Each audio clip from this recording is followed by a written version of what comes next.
Actually, since I got my PhD, I was involved in the question due to my former teacher, Professor Scherzer, who wanted to correct electron lenses, because the reason was we wanted to fully exploit the capability of the small wavelengths of the electrons, which in principle would allow you to get atomic resolutions. But unfortunately, the electron lenses, all electron lenses, are very poor.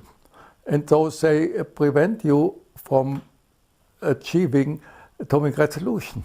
And then the question was, doesn't there exist a kind of goggles or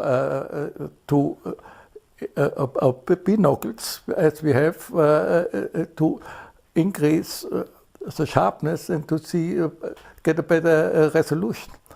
But the problem was that such conventional in light optics, such glasses doesn't exist for electron lenses.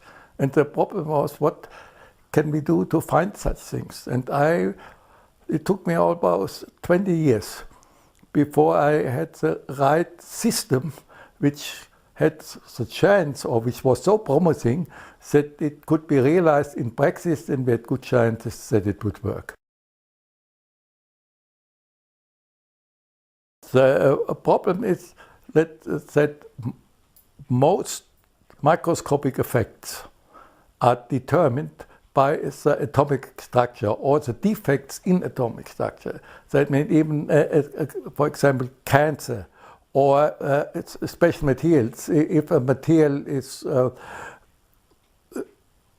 you get a break in a material, then usually it happens on an atomic scale. And so nowadays it's very important to create new materials. And it's a big business, and it's very important. And moreover, for example, in the functionality of your mobile phones and the chips, the structures become smaller and smaller. And you cannot investigate the functionality with light. So you need the electron microscope, and in order to prove if such a huge chip or these microstructures are all correct. And in this respect, nowadays, atomic scale resolution is important, not just for material science, but more and more also in life science.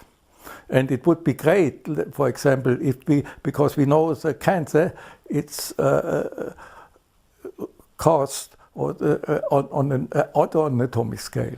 And if we could find out what's saying in the DNA or in the genes, what is misfunctioning, then one has, as you know where it happens, and you know, then you also can find a means to cure the disease, hopefully the disease sometimes in the future.